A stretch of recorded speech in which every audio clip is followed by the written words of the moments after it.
Hello, welcome again to a new episode of the KewCast. I'm John, and joined again by my good pal Eddie.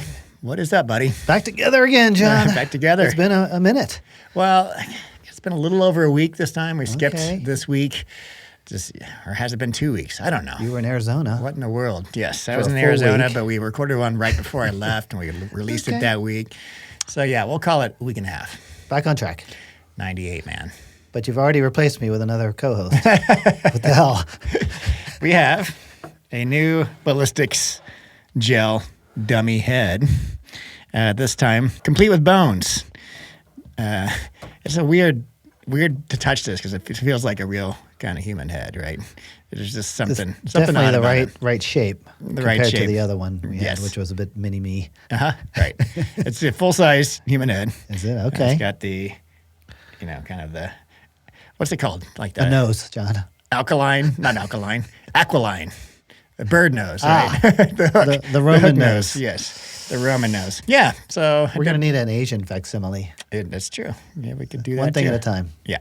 But yeah, this will be the new tester for eyeglasses. And we'll see what we get, and we'll try to make sure that this is a closer to a real human impact, to a real human head. Mm-hmm. Skin, bones, and all. So we'll see. I did one shot at, I think you mentioned you saw that yesterday, a short. Yeah. Where I shot it. That was literally the first shot to it. And you could just see all these ripples going down the gel. It's pretty crazy. Yeah. And I imagine we'll be breaking. The first thing that's going to break, bone-wise, is the nose. Because there's that makes sense. You can press in and you can feel that little sharp part of the nose as well. So far, everything is those were my pristine. Oakleys, I think, right? Yes, they were. Did they survive? They survived, yeah. Okay. No problem. No problem at all. Yeah. Yes. Good stuff, Eddie. Got to pull up my notes. Give a rundown of today's show. John, we have a good show today. Do we? All right, Eddie. Well, let's get into it. All right, Eddie. We do have a good show. So we're going to talk about, in the latest news, a little bit of the MLP Draft stuff. I knew nothing about the MLP Draft, and I called up Brett Mack, who is, he's affiliated with the PPA, serves several roles, and he educated me. I'm still a dunce overall when it comes to it, but man, it's dense. So we're going to get into a little bit. I'm not going to go super deep, but some kind of interesting things as related to Anna Bright's, $1.28 million purchase. That's nuts. Yes. Bananas. We've got quite a few paddles this week. We're going to talk about our initial thoughts on the JOOLA Pro 5. Both of us have hit the Kosmos shape. Mm-hmm. I brought home the 16. You hit with the 14. We can talk about that. The CRBN Barrage. We're going to talk about those paddles. Then on to the new Friday Aura and Aura Pro. And finally ending with the new Vulcan paddles. Did you know that in the lead up that they were going to sign Nick Kyrgios? I'm curious about Kyrgios. I saw that, and I could have sworn he was an anti-pickleball guy. Yeah, I think he started as that. Yeah. There's been some, Follow the money, I suppose. There's been some footage of him playing before he got signed. Who knows what's going on there. But yeah, they've got some interesting new paddles out. Gear of the week, we're going to talk about the ADV Flex backpack this week, and then finally some Q&A. All right. I did not have time to do much of a deep dive today, but you can count some of these Q&A questions as deep dive because we're going to get nerdy there. It looks pretty in-depth. Yes. Eddie? I'll be getting coffee. Let's jump into some news this week. So again, the MLP Draft was last week. Did you watch Anna Bright's video where she was just kind of live streaming during the course of the draft? It was pretty crazy. Literally, she could see a screen and who voted on her and bid on her and what the price was in real time. That's crazy. And she was it got up to 200 and something thousand, and she was thinking that was going to be the end of it, and then it just kept going and going and going, and by the end it got over 1 million. She's like, man, what if I don't play that great? Am I worth this much money? So before we jump into her, John, give us a 20,000 foot view of how salary works, how the pricing structure works for these MLP teams, because I don't get it. Yeah. Well, I mean, just the gist of it is that this money, this 1.2 something million dollars, none of that goes to Anna Bright. It all goes to MLP, right? So the team owners purchase spots, basically number 1, 2, 3, whatever, and those are affiliated with players. but none of that money goes to the players, right? That all goes back into MLP.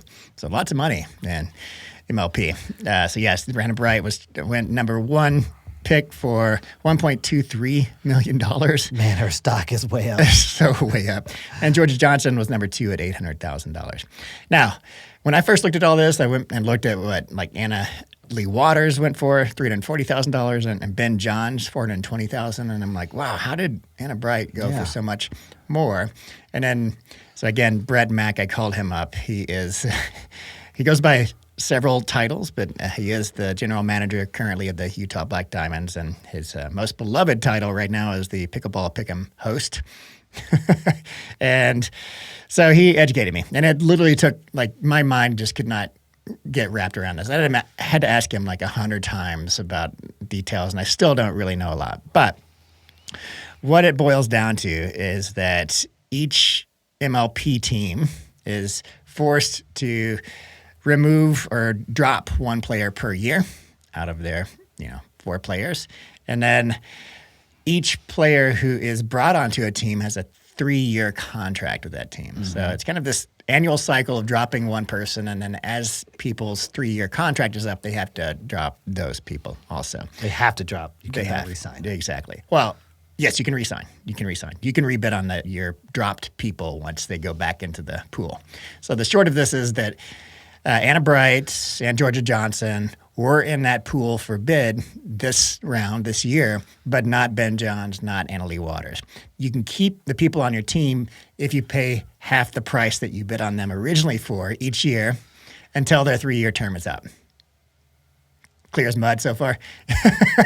This is the kind of calculus, like all those variables, and then like literally these team managers and staff picking and bidding on it is such a calculated move. So what ended up happening this year? So the Anna Bright obviously went to the St. Louis Shock, and St. Louis Shock has a crazy roster. They're loaded up, man. They are loaded. So last year they had the same players. So Anna Bright, Kate Fahey is the other woman player, Gabe and Hayden. So strong team.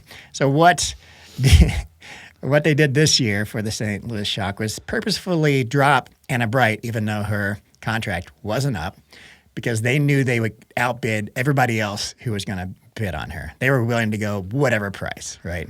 Now, there's real money behind this. There's like billionaire investors and people behind this. So is that the only limitation, is how much money they can pull together and bring to the table? There's no team salary cap, not salary cap, but no team. That is a good question about salary cap.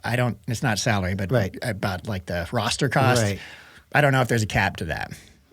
But seemingly not, because they went, the roster cost of the whole St. Louis Shock team is at $1.58 million right now for that whole team. And yeah, so she's 75%. They're making out on the rest of the team. And Hayden Patrickson, they kept him. His cost this year was $102,000, which means they bought him last year for $204,000 because they had to pay half this year. Gabe Tardio went for $92,000, so he was close to $200,000 last year also. Kate Fahey $110,000. It's so confusing. So the reason why they didn't want to drop Hayden or Gabe is because they wanted to keep them together, and they knew they're also thinking, who wants Hayden and Gabe? Who wants Gabe? Ben Johns, right? That would be disastrous for the St. Louis Shock if they dropped Gabe and then the Mad Drops picked him up, and then he and Ben were together. So for some reason they knew they could keep Anna Bright and outbid anybody else on them, but they were reluctant to drop Hayden and Gabe for them. So just a weird, super complex way to do things, but hopefully that help me understand it a little bit talking with Brett. But there's a lot going on behind the scenes there. Mm-hmm.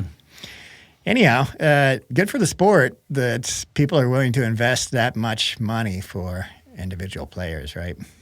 What do you think's up with Anna? She has been a comet lately. Oh, 100%. Just flying high. So what's happening with her? I think, LW is still the GOAT. Of course. And she's not going to lose that position anytime soon. But Anna Bright has so much stock as well, because think about how many times she ends up in Championship Sunday with various, in mixed and women's and not in singles, but she's almost always there. So she's definitely the number 2 woman in the world. And everybody loves all of her content right now. She's surging with her blog, and she's got a newsletter that's fascinating, and like she is so present. And I don't know how she does it. Like I can barely put out 2 videos per week, and that's my full-time job. she's competing at the highest levels and putting out way more content than I am. It's just bananas, Well, John, you're at the highest levels of pickleball testing. I thought you were about to say highest levels of pickleball. I was like, yes, it's exactly, my skills. You're a particular segment of pickleball. Right. Yes, I go deep, much to my detriment sometimes. But yeah, I think that's part of Anna Bright's stock is just her. She's just soaring right now, doing everything right. Amazing. Yep. Good stuff. Congrats, Anna Bright. I didn't get a chance to talk to her about that. I did sit down with her in Arizona at the JOOLA event, and we talked some paddles, but that was only for 15 minutes. And any other MLP shakeups that you want to highlight? No. So let's see. I mean, Ben Johns is still with the LA Mad Drops. They kept him. Obviously, he didn't go back into the pool. And ALW is still with New Jersey Fives. They ask you still with the Columbus Sliders. I guess there's a whole host of younger pros that we haven't seen in MLP before. So we got Kiora Kunimoto. Have you seen her playing lately? She's been killing it in singles. She's just fantastic. Tama Shimabukuro, the skateboarder I was talking about, I thought was going to surge this year. He is now the number 9 pick in MLP out of the new folks. So good to see him in there. Cam Chafin, another up-and-coming youngster, and Will McKinnon. All of those are new into the MLP. Not pickleball related, but if you want a real treat for the ears, Jake Shimabukuro. No. Amazing ukulele player. Okay. I mean, you have not heard the ukulele like this guy can play. No, I haven't heard of him. All right. Good stuff, Eddie. How about you? Do you see any shakeups you want to talk about? No, it's good stuff. Looking forward to the next season. Yes, sir. Paddles of the week. Let's jump in. So I gave a little bit of my impression of the JOOLA Pro 5s last week on Chris and Isaac's podcast. And at the JOOLA event last week, we could all take home 1 paddle, so I chose the Kosmos as the first hybrid shape. A good choice. Yeah. I mean, I've played with the Perseus and Scorpius. I think that's going to be their best seller. Yeah, I wonder. It's going to be interesting. I vote that given the crowd these are going to, or who are buying these most of all, I imagine the Perseus is still going to be number 1. But certainly anybody from the enthusiast crowd of consumers is going to go with the Kosmos just because it's new, right? But yeah, the Kosmos is JOOLA's new hybrid shape, and it is literally it looks like right in between dimension-wise the Perseus and the Scorpius. There's just nothing new in terms of curvature or anything else going into this, which is good. And I'm not saying that's not a bad thing. I think this is a good looking hybrid, and I think it's a highly functional hybrid shape too. With the flat top, you're not losing a lot of twist weight with curving the top too much. There's no taper on the sides. It's just a very functional shape. And yeah, so it's $300 for these new JOOLA Pro 5s, and each of them has a 12-month warranty. I just measured the metrics on this Kosmos shape. Mine came in at an 8.1 ounce static weight, 115.5 swing weight, 6.9 twist weight. That's pretty fantastic. And length is 16.2, width is 7.7. Handle length, I measured mine at 5.25, but it's basically a 5.3 inch handle. That's what everybody else is calling 5.3, and that measurement goes from the bottom of the handle up to the top of the rubber band here. All right, so there's a little bit more room. Does not feel like a particularly long handle, but not too small of a handle either. The technology that everybody's been talking about, they're calling it a kinetic frame, and basically it's a carbon fiber frame, and in the neck area right here is the frame. The carbon fiber goes from the full width of the paddle to a narrow spot here, and then back to full width, allowing some flex to enter the neck. And talking with the JOOLA staff and Ben Johns, talked about it in detail also in my interview with them. They went through a lot of iterations to get the flex just right. And flex, as I've talked about on the pod before, is a very kind of polarizing thing, and it can be done correctly and it can be done horribly, right? The ones, like the wooden paddle, for example, is, there's no design in that. It just has a flexible neck because it's thin and wooden, and it just feels terrible when you hit it. It's like bad vibrations going into your hand. But they, talking with Ben, it sounds like there were a bunch of iterations, and he was like, no, this one's not it. This was not it, until they landed on one that he was happy with, because he does like the flex. A lot of pros actually do like the flex in the neck because it feels a little bit different. This ball stays on the face a little bit longer, and you do get some snapback with bigger swings, So that was the whole goal of this. Everything else is pretty much the same. So there's a new frame component in the neck that allows more neck flex, and then they also reinforced the interface between the foam on top and the honeycomb polypropylene just on top with a carbon fiber seam, hopefully to prevent, or not prevent, that's not the right word, but to make sure there's less core crushing in these than others. But otherwise, they're the same. So honeycomb polypropylene, it's not full foam. It has the diving board shape, the propulsion core, just like all of the Pro 4s did. All carbon fiber face. All carbon fiber face, yeah.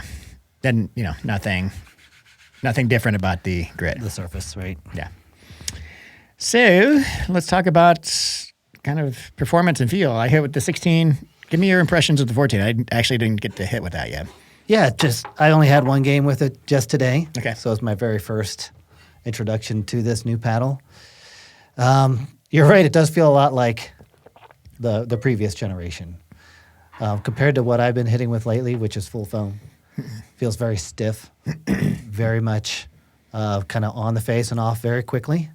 There is a good bit of power there. I'm not sure I'm picking up any of the flex difference between this paddle and a previous generation of JOOLA, but I would say this is a very forgiving paddle.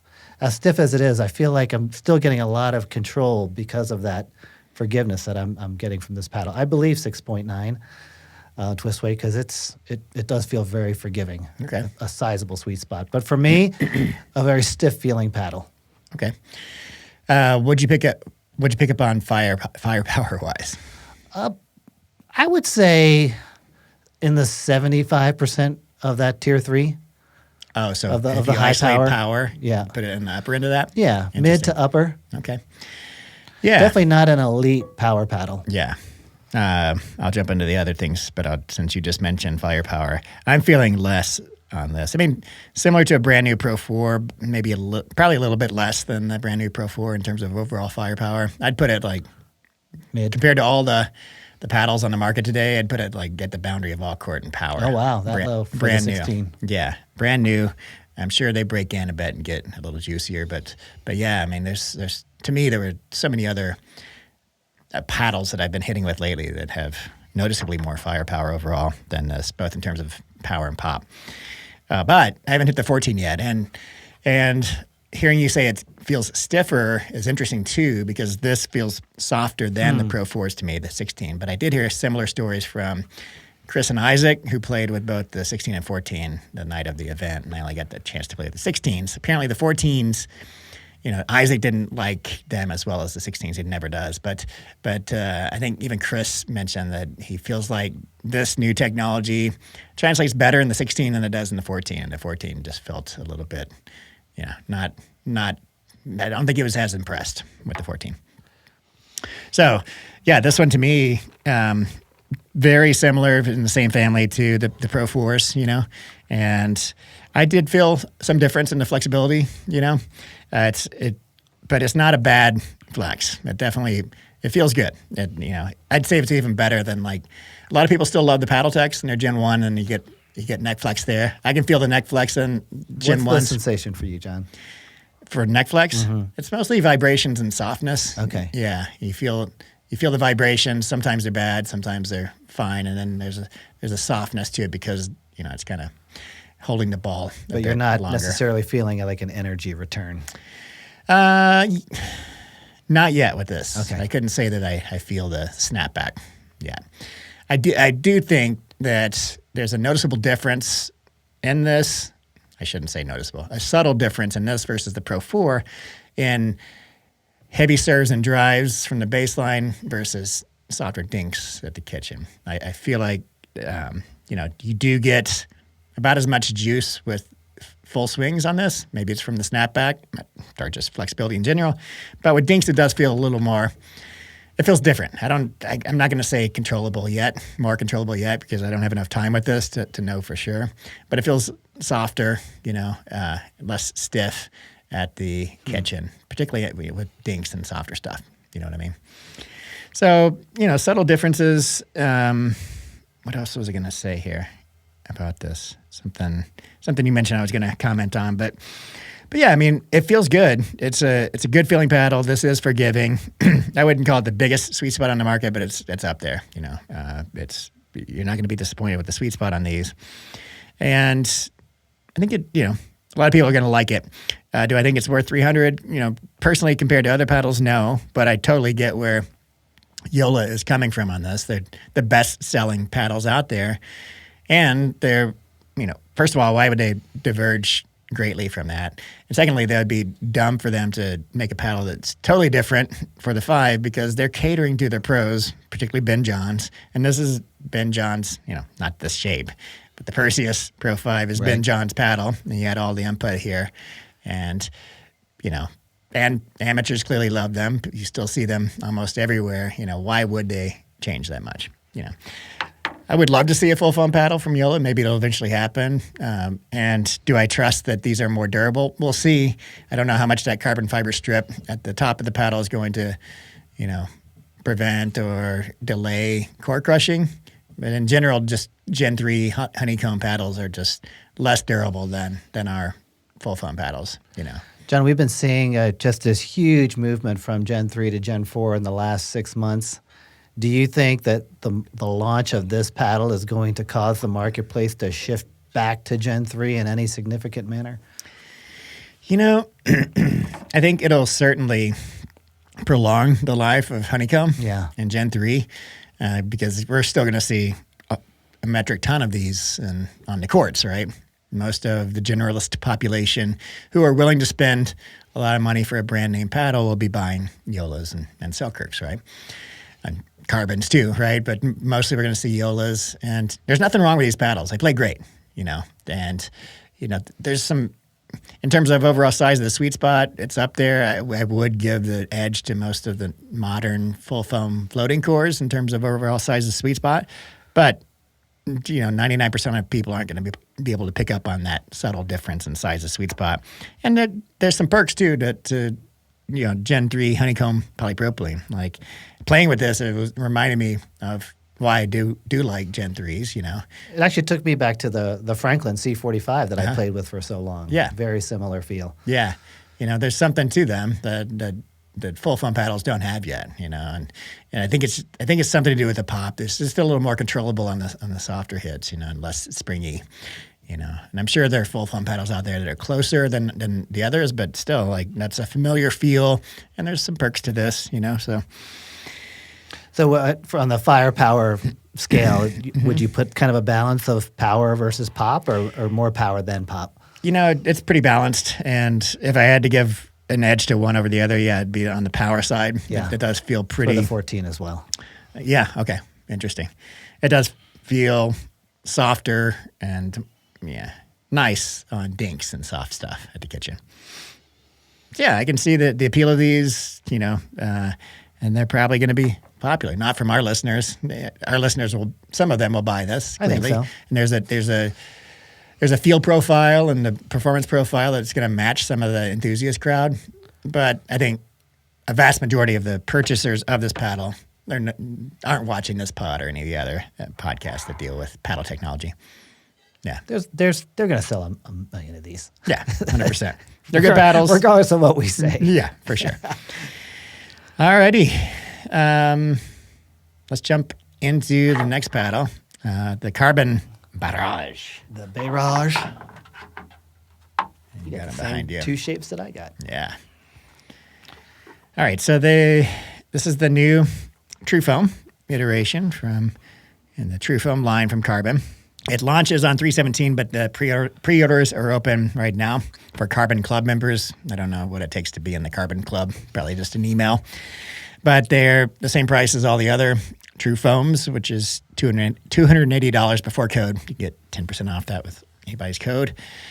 They're going to launch with just two shapes, the 4, which is their hybrid, and the 2, which is their wide body, and then the elongated and the 4th shape will be coming at a later time. Man, put this up with the JOOLA. It looks almost the exact same. No, it's a little wider. A little wider, a little shorter, but Yeah, it's pretty close. yeah. Very similar, yeah. All right, I'll give you the metrics that I recorded on these two particular paddles. So let's start with the Carbon 4 hybrid. Static weight of 8.1 ounces, swing weight of 108, twist weight of 6.5. The length is 16.2, width is 7.8, and the handle length is 5.35. Moving on to the Carbon 2 wide body. Static weight 8.0, swing weight 110. So actually a little bit heavier swing weight than the hybrid. Twist weight of 6.8, so a little bit bigger twist weight than the hybrid. Length times width is 15.9 by 7.9. Handle length is exactly the same as the hybrid, actually, at 5.35. It's a solid shape. I think they tweaked it. They gave it a little bit longer handle in the latest iteration for last year to the wide body shape. So those are some good numbers in the wide body. Let's move on to the construction of these. So unlike what they're doing with the first two TruFoams, so the Genesis and the Waves, this one is thermoformed. And I'm hesitant to say that as a clear distinguishing factor from the other two, because I heard from Carbon that the Genesis and the Waves were not necessarily Gen 1 paddles. In other words, it didn't have any heat and pressure, but they weren't quite thermoformed either. So these do have a carbon fiber seam, and apparently there's some heat and pressure applied to these, to stiffen the frame and all the things that go with thermoforming. And it dual density, meaning the first two iterations of the TruFoam series were just solid sheets of EPP foam, or another thing that I'm not clear about with Carbon, but looks like EPP foam edge to edge. This one has more than that. So they actually have EPP center with the classic kind of holes that you saw from the Genesis series, surrounded by EVA foam perimeter ring. And then on the outside of the EVA foam perimeter ring is another layer of EPP foam going to the edge and then down into the handle. Did you see that? Just a photo of the core itself. Very similar, actually, minus the holes, to what 6.0 is doing in their paddles and their black opal and their coral, right? That's what they're doing too. They have EPP in the center, EVA band around them, and then EPP outside of that going down into the handle. So similar technology to what 6.0 is using. So Eddie, I got a chance just yesterday to hit with these, and we jumped in some open play. And the people we were playing with, while I was playing with these, there are a bunch of skill levels out there, but the particular people we were playing with on these, I didn't want to hit any fastballs or anything. So it was all drops and dinks. So I didn't get any kind of good, kind of well-rounded. So I'm going to lean on you, Eddie, to give me your perspective on how these things play. Yeah. John, this is, I think, the best offering Carbon has had to date. There's a lot of strong characteristics about this paddle. Notwithstanding this, I mean, the sweet spot on this thing, I think, is really good. There's a little bit of dead space here at the top, but for the most part, the sweet spot is broad and wide. And I was actually expecting something different. Just in the material that I got and what I had heard word of mouth was that this was going to be a very poppy paddle. Mm-hmm. And it turns out not to be. I would say it's very balanced in terms of its firepower. Okay. But that power is delivered very linearly and very controllably. It has a very interesting sound. I don't know if you picked that up outside, but man, I was smacking drives with this, and everyone. Remember grade school? You had those snap-its, those little firecracker things. You'd throw them on the ground, they would pop. That's the sound of this thing. Interesting. The ball coming off is like pop, pop, but only pop. On harder shots. Yeah. Okay. Yeah, but it's a very nice paddle and very well balanced. Hand me the ball behind you. Yeah. I didn't notice the difference, but like I said, I was just Yeah, it's just bouncing the ball on. It sounds very, very familiar in terms of the TruFoam series, but I will say that the feel of it in the brief hits that I had, it's in the same family for sure as the Genesis and the Waves. It's a denser feel, denser and right in between stiff and soft, I'd probably say, maybe on the stiffer side of that dense soft spectrum. Stiffer than the other carbon offerings? Soft. No, very similar to the other carbon offerings. And so in terms of the overall feel of it. So it's not a hollow, stiff paddle. Not hollow, it's dense. I feel like it's a little less stiff feeling than the other two. Maybe. Certainly the Waves. Okay. It's a little less stiff feeling, but yeah, there's still that density. They're still using a high density EPP foam, which is leading to that dense. And I think that's, that's a personal preference in terms of feel profile, but one of the perks I would say of denser EPP is the durability is off the charts. Like literally I'm still using that TruFoam Genesis Carbon 1 paddle as my control paddle to correct balls on PB core, on Kew core. And the thing has been hit at 50 miles an hour well over 5,000, probably closer to 10,000 times. The face is completely smooth where the ball has been hitting because it hits every time.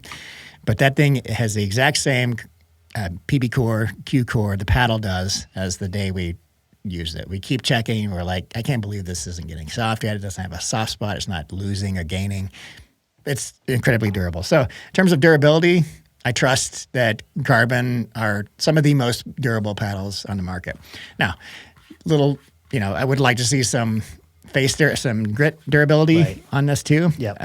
But there aren't that many paddles that have hit that threshold yet in terms of coming out with a more durable grit, and we're still testing those. So, for $280, I'm sure people are going to buy it. Is the value proposition there? If you do, I need to play with it more before I make that statement definitively. But hearing what you're saying and what I felt briefly with it, there's a spot for this in the market if you like that denser feel, and I'll let you know my thoughts on that sweet spot and et cetera once that's there. But yeah, it's on the high end of things for sure, price wise, especially without a more durable grit.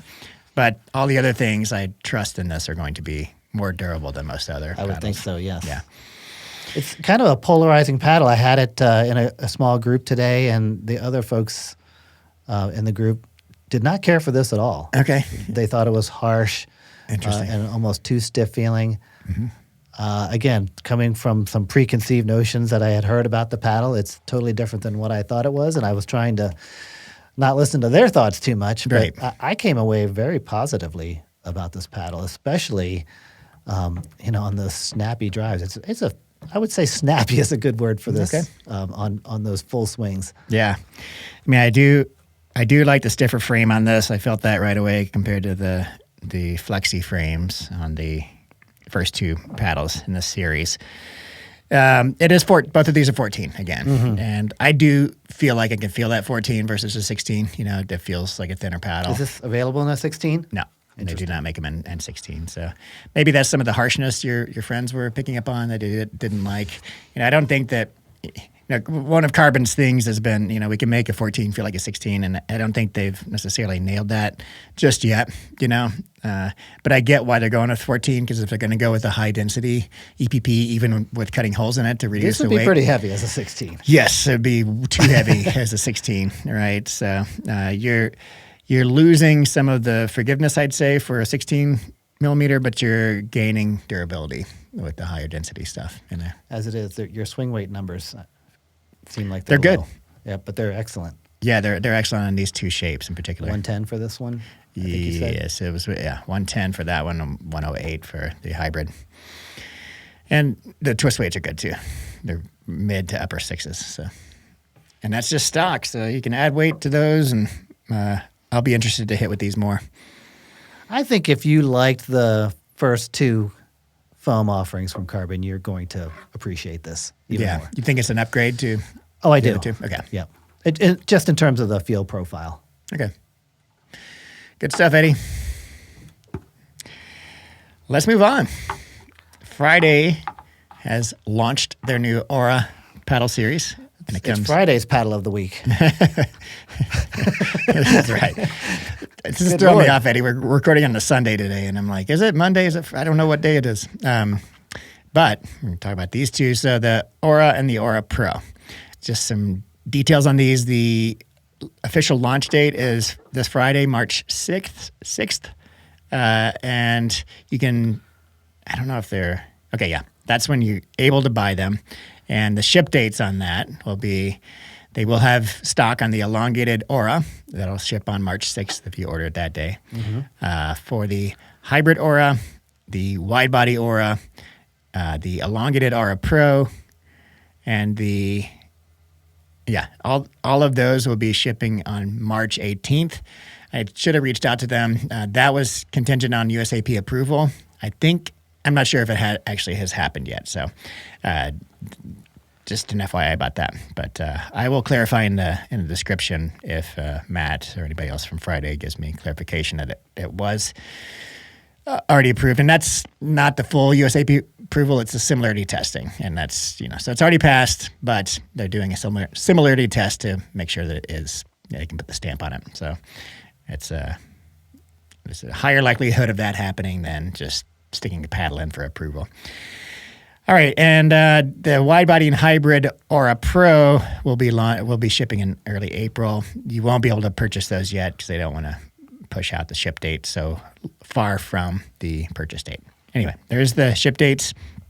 Let's talk about the Aura Pro first, and then I'll give you all the details, and then we can talk about the play performance of this, and then we'll switch over to just the Aura. So here are the metrics I got on the elongated, and is that all I had? I feel like I had the hybrid too. Anyway, okay, I had the elongated and the Aura Pro and the hybrid and just the Aura. What'd you get? What'd you hit with today? I hit with the Pro elongated and the wide body Aura. So we got it all covered. The metrics on the elongated Aura Pro: static weight of 7.9 ounces, swing weight of 115, twist weight of 6.1, standard length for elongated, and width 16.5 by 7.5, and a handle length of 5.43. Now, what they're doing in this one, and by the way, they've been doing R&D on these, I think, for like 8 months, and I've been helping them with like Q-Core and stuff. They came to visit that one time, and I went through several prototype iterations on Q-Core and other things. So they have been working hard on these. But some of the technology they're putting into the Aura Pro, the first is that rubber enhanced core that they're kind of known for. So imagine like a big wide fettuccine noodle going all the way around that gap that's usually between the EPP center foam and the EVA ring outside of that. So they're putting a rubber, I don't know what kind of rubber it is, but literally like a rubber band through that. And they did that also for the Fever 102, but the rubber in these Auras is about half as thick as the rubber in those. So I do feel a feel difference in that, and I'll talk about that when we get to how they played. There's also a cool thing going on with the carbon fiber frame. So it's like multiple stages of thermoforming, and they put a carbon fiber frame in and thermoform that, and then they fill in the rest with foam and stuff and thermoform it a second time. So it's very labor intensive. But if we can look at the X-ray here, so is that like almost an inner paddle, and then yes, it's then built up and then thermoformed again? Exactly. Gotcha. So if you look at that X-ray, you can see the center core, which is EPP. It doesn't have any voids or anything in it. And then that first line on the interior, that is the rubber component to it. And then you've got an EVA band going all the way around that. And then that second line you see is the carbon fiber frame, the first frame, right? And that's what they put in thermoform first. And then there's another, I don't know if that's expanding edge foam or EVA band outside of that. And then there's what you're seeing here is the edge guard, and then the frame outside of the inner frame, which is like the carbon fiber seam. You know what I mean? So a lot of stuff going on in there. Oh, here's if you look at the illustration below the X-ray, it kind of gives you more information. Yeah. So you've got edge guard, you've got the carbon, maybe maybe there's not an outer carbon fiber seam. I'll have to ask Matt about that. But you got the edge guard on top, and you got the face layup, which is all carbon fiber. There's no fiberglass in this. Then you've got that carbon fiber frame. Then you've got EVA band, and you got the rubber band, and then you got the interior EPP foam. Okay. Let's talk about the play profile of this. Yeah. What do you think, Eddie? Love it. Done. Yeah. I mean, you could definitely feel the elongated nature of this paddle in terms of that kind of limited twist weight and its impact on just forgiveness. But man, you catch one with this paddle and it feels so good. That rubber band is doing its job, and you can feel like the very kind of subtle. I mean, it's still communicating with you. This paddle, it doesn't deaden everything, but what comes through is just all the good feelings, right? So when you hit a drive, when you hit a nice soft drop, you're getting feedback, and it's very pleasurable. Okay. I think the way that they've worked on this, that band in conjunction with everything else going on in this paddle, it's really working well. It's interesting, though, because I didn't start with this. I started with this, and I thought this was just a different shape. I didn't even know there was a pro versus non-pro. Okay. So it's a very distinctive difference between these two paddles. Oh, so you felt a big difference. Oh, yeah. Yeah. The power profile is very good. The delivery of that power is very predictable. It's a very intuitive paddle. I would think with some external weight on this, you'd have a really nice offering. Yeah. By the way, the price on the Aura Pro after code is $159, and for the Aura, it's $119 after code. Okay. So there's a price difference. I'd say a little bit on the dense side, a little bit on the soft side, which is kind of how I like my paddles. Okay. You know, I really enjoyed this too. Like this to me has its own feel and performance profile in the full foam floating core paddle market right now. It's subtly different. You know, it's nothing hugely different than some of the other paddles out there. It's definitely in that family of full foam floating core paddles. But, you know, I agree. There's a really good feel to it. I don't know if it's how much that rubber component goes into that, but I'm glad they went with thinner rubber, because I didn't care for the feel profile of the Fever 102, but that's the original one that had the rubber in it. I feel like it deadened it a little too much for my taste. I didn't feel quite as connected to the ball as I wanted to, and I wasn't getting it was just too muted to me. Muted meaning, that's a bad word to use. It was too, like, I wasn't getting enough feedback on it. It felt too dampened, you know. This one, to me, the feel profile is still on the hollow side. I put it more hollow than dense, but it is definitely closer to the middle of the feel chart than any one of the four quadrants. You know, it's not super stiff and hollow. It's not super soft and hollow, and it's not dense to me. But I'd put it a little bit on the, in terms of stiff versus soft, I'd put it just on the stiff side of that boundary, and then in terms of hollow and dense, I'd put it just on the hollow side of that boundary.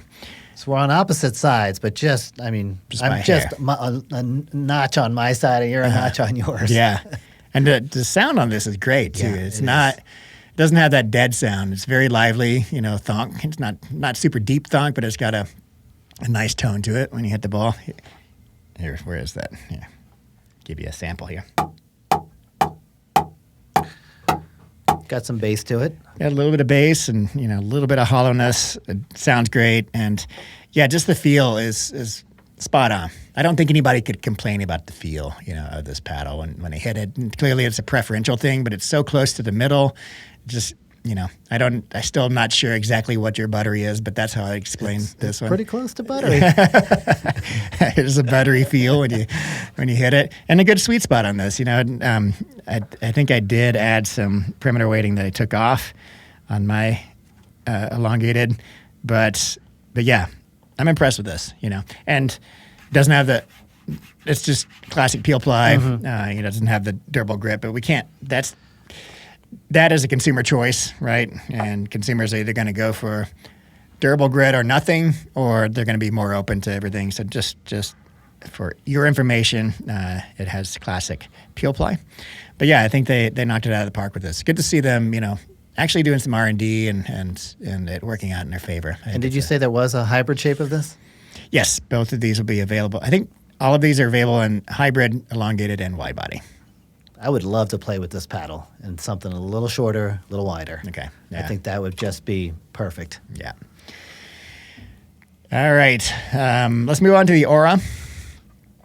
So this one is the cheaper of the two. It is also a full foam, but it's different construction. It doesn't have that internal carbon fiber frame, and it has the diving board thing going on with that horseshoe of EVA foam and foam inserts in the neck. So more similar to like a JOOLA build, Okay. a JOOLA Gen 3 build, but full foam. I think there's both foam and rubber in the neck, in those neck inserts, but I could be wrong about that rubber band part of it. But On the shoulders here? yes. Gotcha. If you look at the x-ray, you can see those foam inserts. They're pretty thin, and you can see the horseshoe-shaped EVA band going around the sides and top of the paddle. Oh, and here's let's look at the illustration of the paddle. Mm-hmm. Also, is that a layer of fiberglass in the layup? I see something white in the center. I did not read about that, but there might be a CFC layup on this. There is the horseshoe-shaped EVA band surrounding the EPP center, and then like two yellowish neck inserts of foam. I don't see any rubber down there. So that's what it looks like, and I agree with you. They hit very differently. What are your thoughts on how it feels and its performance? I'd be surprised if there was fiberglass in here because it plays pretty soft. Yeah, very soft, yeah. High end to all court, maybe.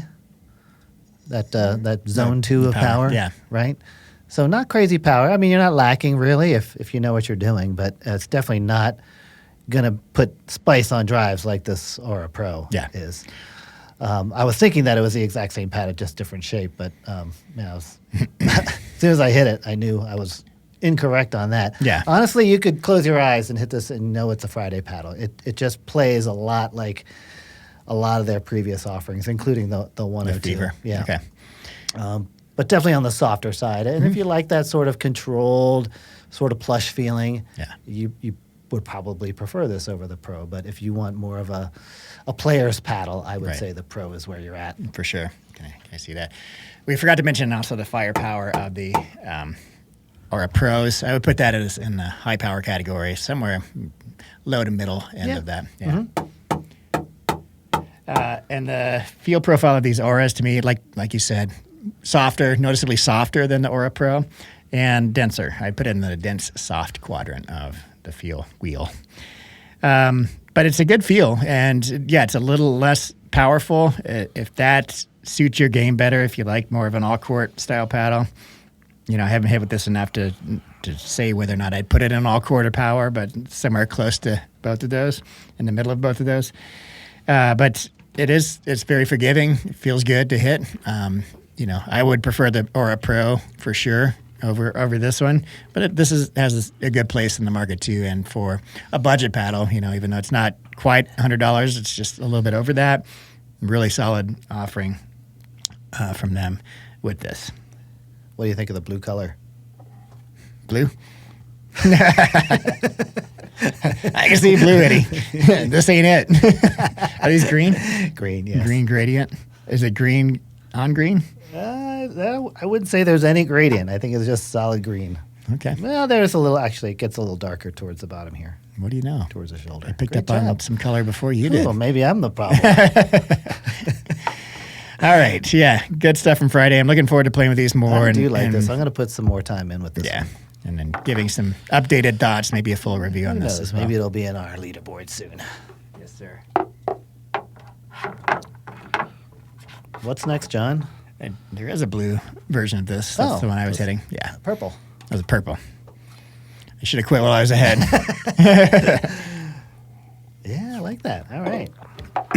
All right, moving on to the Vulcans. So Vulcan has some new paddles, a new paddle line. It's been a while. Oh, my goodness.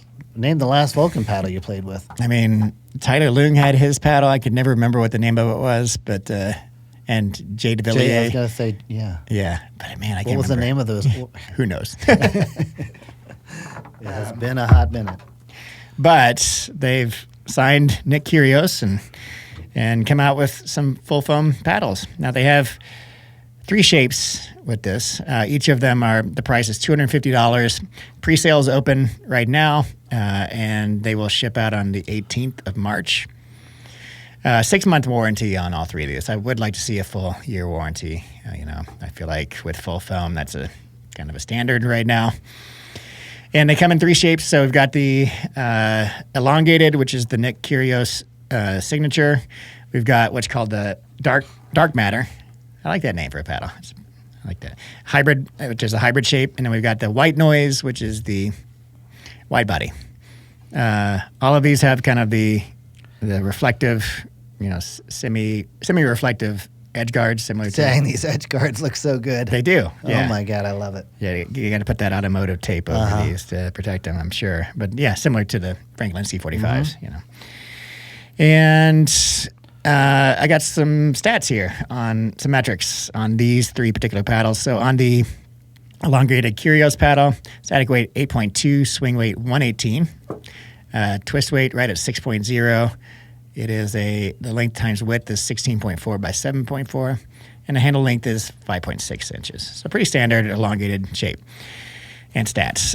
The metrics for the dark matter, which is this elongated, curved top elongated shape, 7.9 ounces static, swing weight of 110, twist weight of 5.6, really low twist weight on this. Length times width is 16.3 by 7.5-ish, 7.6 maybe if you measured it again. So leaving a little bit of room on the table for that. It's a little bit narrower than it can be. Handle length, 5.5 inches. And then finally, the wide body shape, standard 16 by 8 inches, length times width. The static weight is 7.8 on that. Swing weight, 111. Twist weight, 6.6. So a much better twist weight on the wide body, obviously. All right, so the build of these, like I said, they are full foam, fully floating, central EPP core, expanded polypropylene with orifices, they're calling them, 9 holes plus the V shape on the bottom. Interesting choice of words. Yeah. And then that's surrounded by an EVA band. They've also got the edge guards not only look nice, but they do have the guides for your weight placement. I'm sure they're providing some weighted pods, because these are not your standard shape pods. They're longer than, so I did not get the pods as far as I know. I might dig through the box, but regardless, it's your standard spots. And the layup is 3 layers of carbon fiber. As far as I can tell, no fiberglass in this. All right, so kind of your standard floating full foam core. And let's get into how they play. So you didn't get a chance to hit with these outside of just hitting against the backboard this morning, but I played a few games with them yesterday, and I got to say, I like them. Oh, yeah? I mean, they have they're similar to others in the full foam floating core market, but if you choose all the really good ones, like my favorite ones, they're in that batch. They're not as powerful as the Selkirk boomstick, but they're definitely in that family. And they have that thonk, a little bit deeper thonk than the boomstick. But that's a really good sound. That's the right way I like it. It's in the stiffer, hollower feel profile that I like. Again, that's a personal preference. And they're juicy, very juicy. I'd put them I haven't Kew core tested them yet, but just based on an hour of play with them yesterday, I'd put them, at least at the bread and butter Loco power, maybe in between that and the Selkirk boomstick. Not at the Selkirk boomstick level, but they've got a lot of juice. And I like all the shapes. The wide body is I'm not a wide body person anymore in terms of my personal preferences, but it plays just fine. I think the standouts are the elongated, and even though the shape of the hybrid, this dark matter paddle, isn't the best in my opinion in terms of dimensions. Like I said, they could have gone a little bit wider with it, and it has the taper, which is leaving, some room on the table there. But regardless, it performed just fine. Maybe the internal construction of the core is making up for some of the dimensional, shortcomings. But regardless, this has more pop, I'd say, than the elongated. The elongated has more plow through and just feels a little bit less poppy than does the hybrid, but they're both extraordinarily good paddles, I would say. Maybe that's an overstatement, but nothing wrong with these paddles. like really good paddles. Like the sweet spot's big, especially the dark matter hybrid shape definitely needs some perimeter weighting to boost that twist weight over a 6. But once you add that perimeter weighting, it plays really nice. And I mean, you could play that stock just fine. I would also prefer on the elongated Kyrgios some perimeter weighting too. But yeah, surprisingly, I mean, shouldn't say surprisingly, really good offering from Vulcan. Good to see them back in the game. They say they're $250. Yeah, that's the price of them for all of them. Is this called the Chapter 1? So the Chapter 1 is this series. This series is called Chapter 1. Which is odd because Vulcan's been around forever. Yeah. Interesting choice of names. I like dark matter, though. That's cool. Yeah. I feel like that's been done before, though. Probably. Is this purple? It's dark blue. Okay. But that's blue too? That's a lighter blue, like a royal blue. All right. This is like a Silver. metallic gray, silver. Yeah, so I need to put more time in with these, look but forward to hitting those. Very positive initial impressions. Alrighty, good friend. Let us move on to Gear of the Week. Oh, one of my favorite backpacks. Yeah, I want to talk about the ADV Flex backpack. It's been a hot minute since I had any new packs from ADV, and it was just, I don't know. I was testing out a lot of other bags, and then I finally reached out to ADV, and he sent me their new Flex backpack. And I had been using the Neonic bag as my main kind of everyday bag. And so I took everything out of that, and I loaded this up and took it to Mesa for the PPA, and I've been using it around for my daily driver bag as well since I got back. But the price of this is $225 before code, and it is your travel size. It's not a tour bag, so you're gonna have to be smart with your arrangement if you're using this exclusively. It's got 18 compartments, so it's full of pockets everywhere. But they're smartly designed. It's not like they're just putting random pockets here and there. The top one with the sleeves, paddle sleeves, holds, you can put 3 paddles in there. There's one divider in here, so I usually put 2 in this upper one. 2 is about the right number. Yeah, and you could stick another 1 or 2 paddles in this compartment if you want.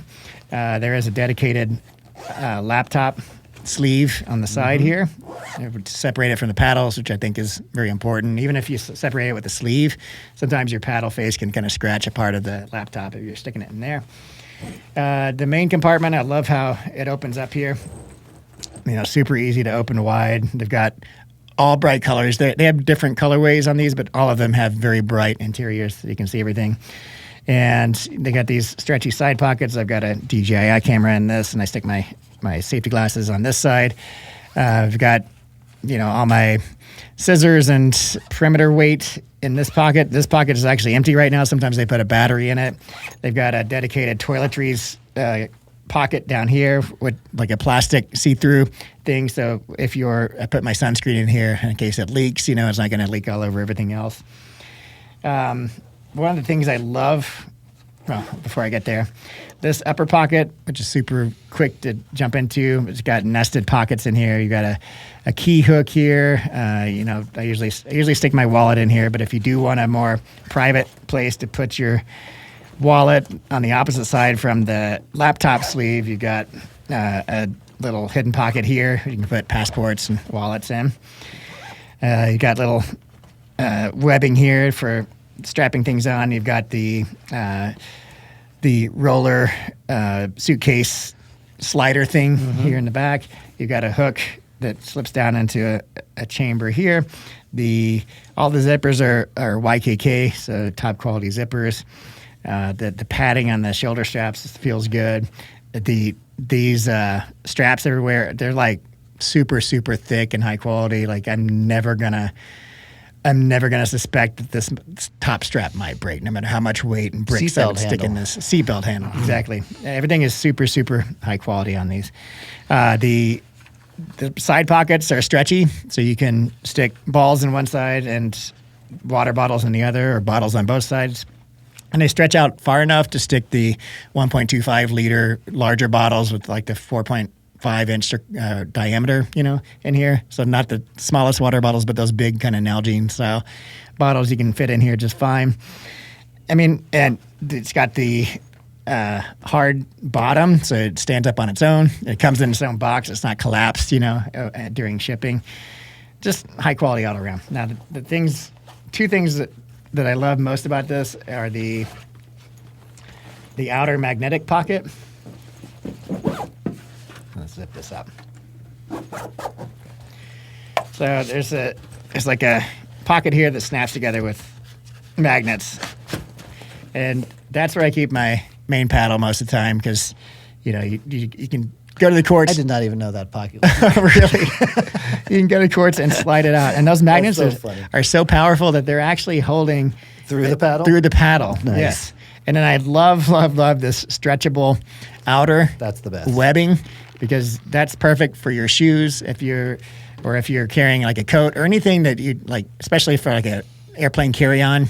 Do you ever like pack your bag and you're like, crap, I forgot to put my headphones in my bag or something? Just throw your headphones in this stretchy thing. Yeah. And it's just so Especially convenient. for after pickleball. I mean, those smelly ass shoes need to be dude, yeah. outside. Like there's a compartment on the Neonic bag for shoes. You can hold your shoes in there. But one of the things, maybe it's just me, I cannot remember to take those damn shoes out of my bag when I get back home because you don't see them. And then I go the next day and they're all just mildewy and smelly, But I know every day, and it's more breathable. Even though I do forget and leave them here, it's not the end of the world. But as soon as I get home with this, I'm like, all right, take my shoes out, and put them in the sun, air them out. So this alone, I feel like, is ingenious. Yeah, and you've had one of these for a while now. What are your thoughts on it? The quality of this bag is just untouched, John. I mean, I've have the what is the backpack V2? Mm-hmm. The pickleball backpack is slightly larger. I would say it's more of a 4-paddle backpack than this one. It's a little bit smaller, but man, that's like every day for almost 2 years. Wow, and it looks absolutely brand new. Yeah. And two of my friends have that one in that dune color, that sort of creamy white. Mm-hmm. Yeah. And it does get dirty, but it's got a really like kind of water resistant texture to it, feel to it, and so it just wipes off very easily. Yeah. It's an amazing high quality bag, and you missed it, but there's some loops on the outside. Just use a mini carabiner for your keys, and guys. Yep. Yeah. And they're perfect. Or an eyeglass case or something like that. It's very handy. I use that all the time. Yeah, these bags are just fantastic. Yeah. Yeah, that's my main bag for sure now. Nothing against the Neonic bag. That's a fantastic bag for an amazing price. And it's a little bit bigger overall. The volume of this is 27 liters, and I feel like the Neonic is maybe a couple or 3 liters more. But, for a carry-on, it's perfect size. It's so smartly designed that I don't feel like, I'm needing much more space, than what it offers, and I like the peace of mind knowing that it is so durable. I can pick it up by this top strap. It's not going to break, and the zippers aren't going to get stuck. And it's just they're really smart and top of the line quality wise backpack. The downside of that, John, is that whatever you pick, you're stuck with for probably half a decade. Yes, so it's never going to wear out. Get something you like, because otherwise you're going to be looking at it every single day. And that's right. No ability to upgrade. For sure. Fantastic. So well done, ADV. As always, all of their stuff is really good. Eddie, let's move on to Kew A, shall we? Yeah. You want to read the first one? Yeah, from Chanman V. This is from your Ben Johns interview. John, very good. There seems to be a disconnect between pros and amateurs when it comes to honeycomb durability. Of course, pros can replace paddles anytime through sponsorships, but regular players can't justify $300 every couple of months. Should highly durable paddles cost more, or should shorter lifespan paddles be priced lower? I had a Pro 4 Core Crush and didn't buy another one for that reason. Okay. Yeah, I've seen a few other comments about the Pro 4, not necessarily on the Ben Johns interview, but about the Pro 5, in general. That, like, how are they raising the price on the Pro 5? If it's still honeycomb Gen 3 paddle, and fair point.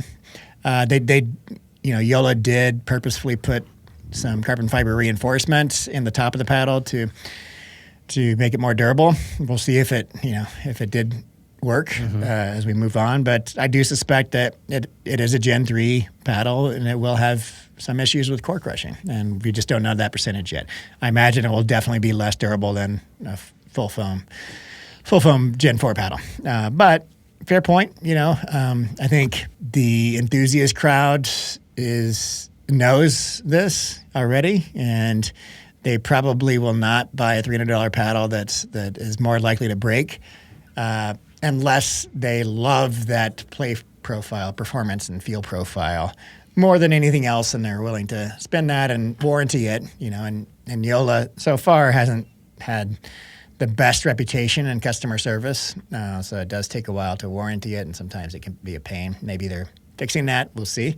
But yeah, I think there's a spot for the Pro 5 for sure. Less so in the enthusiast crowd than the general population, but yeah, fair point.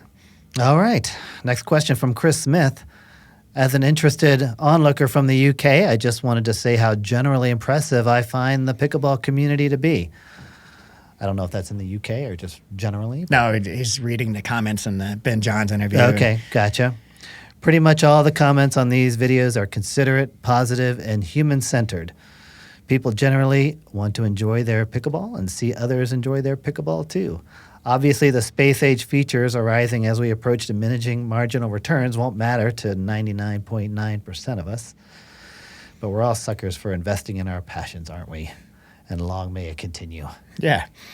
This is not a question by any means, but it's a feel-good comment, It's good to see somebody from the UK. I'm not even sure if this is an avid pickleball player. I kind of feel like maybe I'm just wishful thinking. Maybe it's a tennis player looking in and being like, yeah, I kind of like this pickleball culture. Like everybody. Wasn't that what got us into pickleball in the first place? Exactly. In part was not so much the sport is a beautiful sport, but it's really the people that drew us in, isn't it? Yeah, and the culture is just like so welcoming, and yeah, that's another reason why I put this in, because we've seen pickleball grow in popularity and in terms of competition and skill, and with that, the culture is changing a bit, becoming probably less open and more kind of niches developing within this.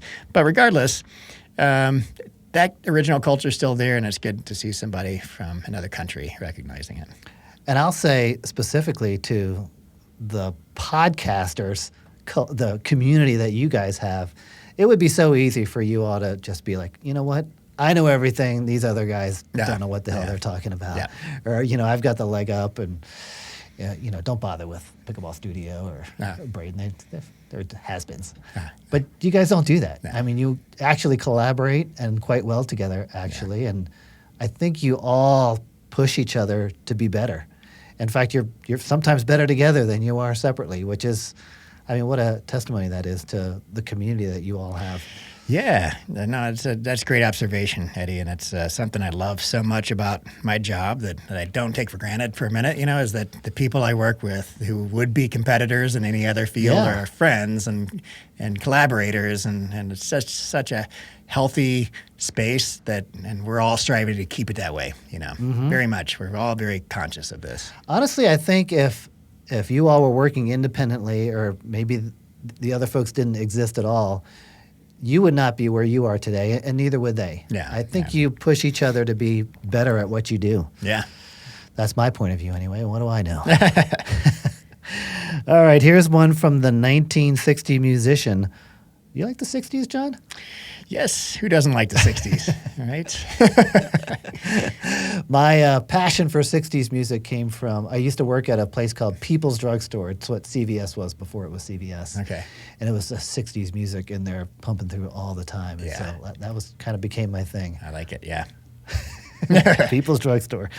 John, when testing spin RPM using a 50-mile-per-hour ball cannon against a stationary paddle, we're measuring surface grip and isolation.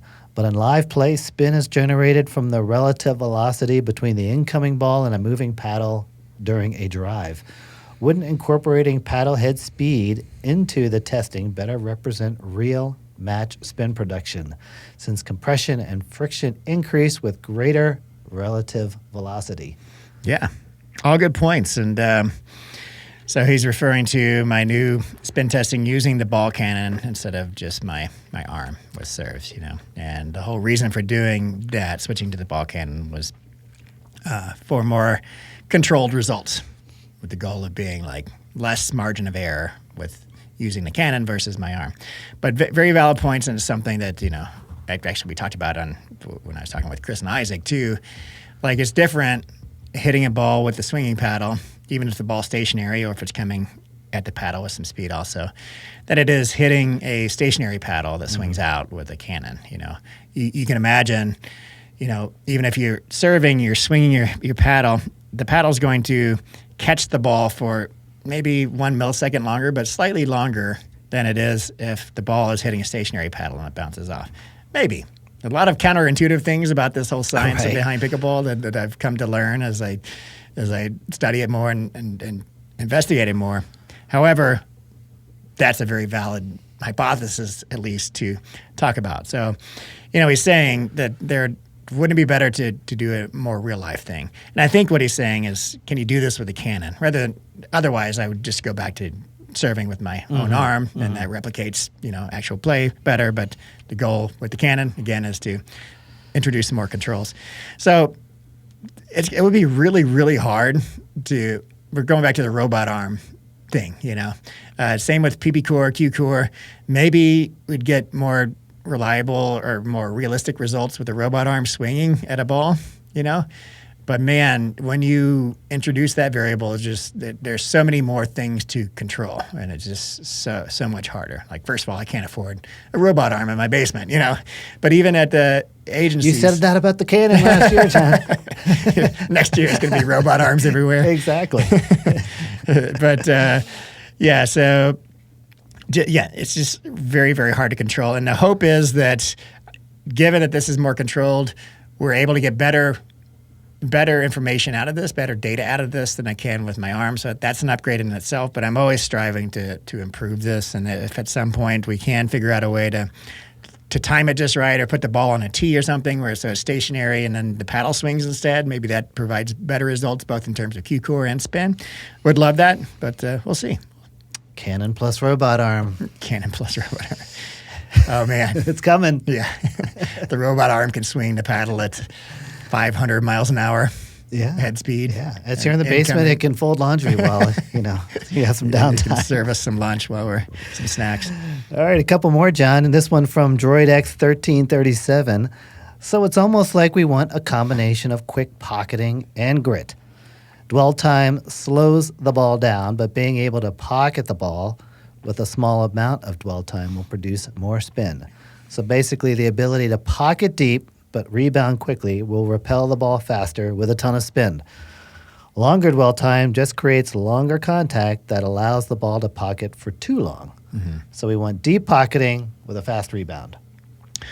Precisely. And I'll give some context to this, because maybe somebody who hasn't seen the previous podcast is wondering, what in the heck are we talking about here? So 10,000-foot level here, we're talking about what I found with high-speed camera footage shooting a paddle with a ball.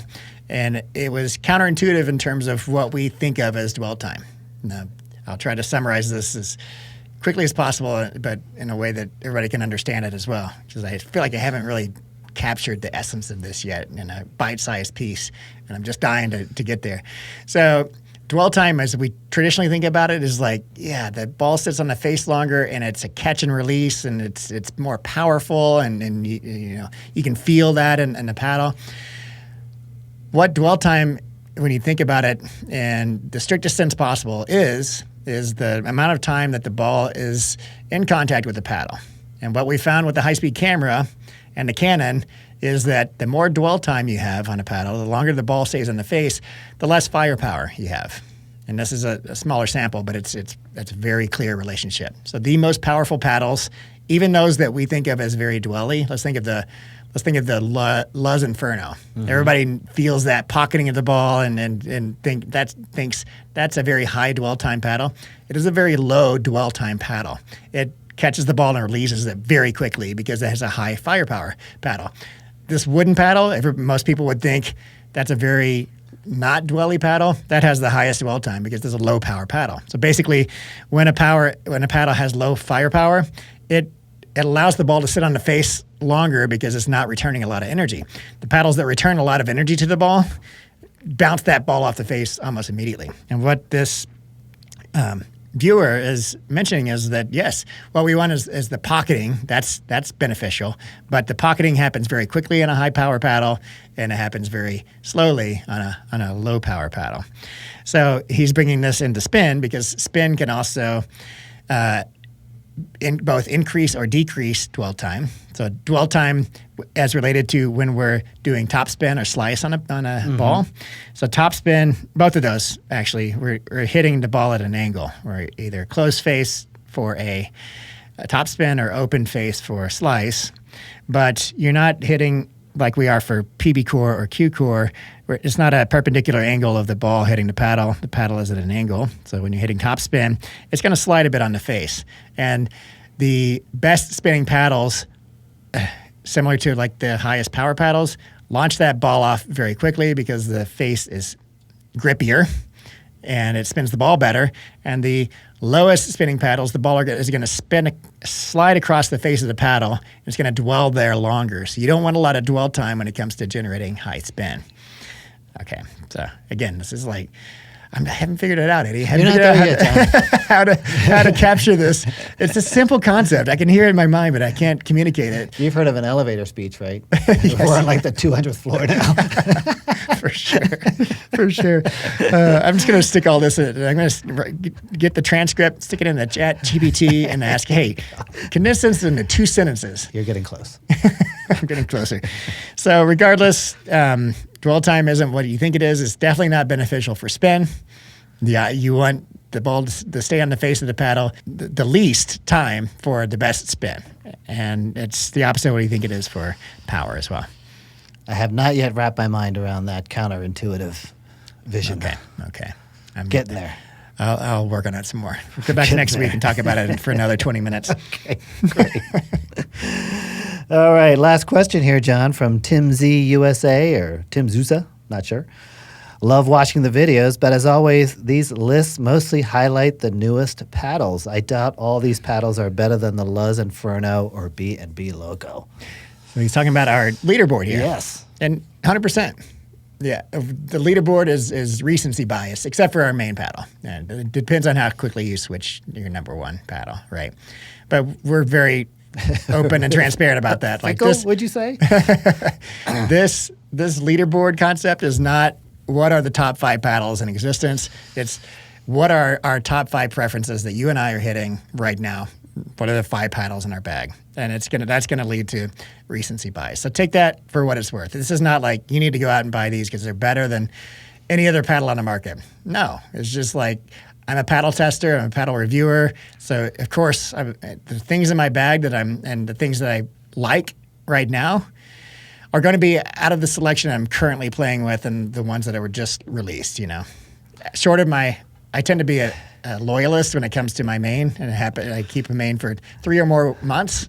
So that's why I've been here 2 years, John. Right. Very faithful. But yes, yeah, you are. So yeah, that's true, John. But at the same time, I mean, paddles aren't getting any worse.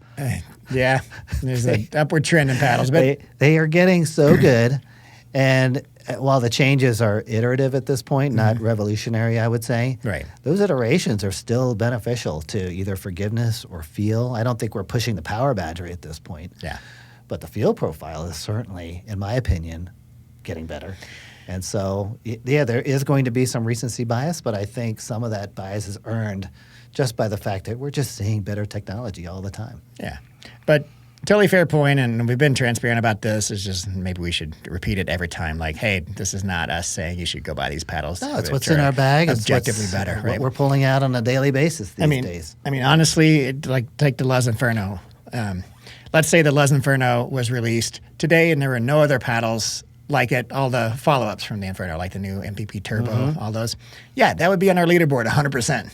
But given that it was released a few months ago and now we're testing other paddles and stuff, doesn't mean that the paddles currently on our leaderboard are objectively better than the Inferno. But yeah, that's where the recency comes in on this. Fair enough. Yeah. All right. Good stuff, Eddie. See, John, I told you it'd be a good show. Episode down. You realize we have one more episode, and then we're on to episode 100. No way. Yeah. All right, let's make it a big one. We got to What think do we got about there. That's all right. Memory card. So we got to think about what we're going to do for episode 100 to make it. Okay. Do I get a little bump in my pay for a new suit? Okay, let's do it. Okay. Invoice me. Okay. Sounds good. Thanks, John. Thanks, Eddie.